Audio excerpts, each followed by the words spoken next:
আল্লাহ সুবহানাহু ওয়া তাআলা জমিন থেকে যে উৎপন্ন করে দেয়, ওই উৎপন্ন থেকে যে যাকাত দেওয়ার কথা বলছেন আল্লাহ সুবহানাহু ওয়া তাআলা সূরা বাকারার মধ্যে, ওই কথা আজকে আলোচনা করব। তা হলো কি, আমরা যে ধানের যাকাত দেব, যেহেতু বর্তমান ধানের সিজন, এই ধানের যে যাকাত দিব, এই যাকাত আমরা কত পরিমাণে দিব? যদি এরকম হয় যে বৃষ্টির বতর, আল্লাহ সুবহানাহু ওয়া তাআলা বৃষ্টি দান করেছেন, আর ওই বতরে তুমি ধান ক্ষেত করে তুমি কি করলে, হ্যাঁ উৎপন্ন করে নিলে, তাহলে ওটা 10 মণে 1 মণ দিতে হবে। কোন ব্যক্তি যদি আপনার 10 মণ, মানে হাদিসের যেটা ভাষা, তাহলে কি 10 ভাগের 1 ভাগ দিতে হবে। যেটা আমাদের বাংলা ভাষার লোকেরা মন শব্দটা বেশি বুঝে, এই জন্য এটাই বলছে কি যে 10 মণে 1 মণ আপনার যাকাত দিতে হবে। কোন ধানের?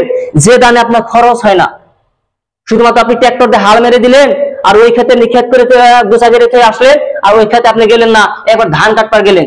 যেমন আমরা ইরি ধান কাটার পরে যখন আপনার পুনরায় 22 মাসে ক্ষেত করি গোছাগাড়ি, ওই ক্ষেতে আপনার খরচ হয় না, পানি দিতে হয় না, ওই যে ধান রয়েছে ওই ধানে আপনার 10 মণে 1 মণ দিতে হবে।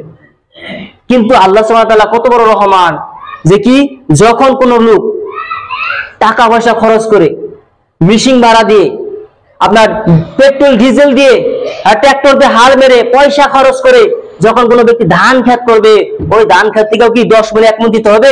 আল্লাহ বলে যে বান্দা, আমি তোমাদের উপরে জুলুম করি না, নিজের উপরে জুলুম করাকে হারাম করে দিয়েছি। ইন্নী হারামতু যুলমা আলা নাফসি, আমি জুলুম করাকে হারাম করে দিয়েছি, আমি তোমাদের উপরে জুলুম করতে পারি না। তোমাদের 1 বিঘা ক্ষেতে মোটামুটি 10,000 টাকা খরচ হয়ে গেছে, আর ওই খরচের ভিতর থেকে যদি আমি বলি তোমাদেরকে যে 10 মণ থেকে তোমরা 1 মণ আমাকে দিয়ে দাও, তাহলে মানুষের 30 মণ থেকে তো 3 মণ দান দিয়ে দিতে হবে, তাহলে তোমাদের উপর জুলুম হয়ে যাবে। তো আমি চাই না যে তোমাদের উপর জুলুম করি, কাজে তোমরা কি করো, তখন যে ধানে তোমাদের খরচ বেশি হয় ওই ধান থেকে তোমরা 20 মণে 1 মণ দিয়ে দাও। মানে সহজ করে বলছি যে কোনো ব্যক্তি যদি আপনার 20 মণ দান হয়ে গেল, তাহলে এই ব্যক্তিকে 1 মণ যাকাত দিতে হবে আল্লাহর রাস্তায়। এখন কোন ব্যক্তি যদি 25 মণ হয় তাহলে তার দিতে হবে না, যদি 39 মণ হয় তাহলে তার দিতে হবে না। এটা হচ্ছে আমাদের ধারণা, কিন্তু এটা হচ্ছে ভুল ধারণা।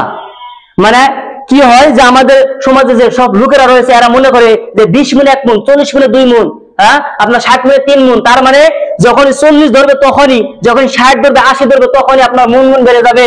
যদি 25 মণ হয় তাহলে মনে হয় যে ওই যে 5 মণ বেড়ে গেল, ওই 5 মণে দিতে হবে না।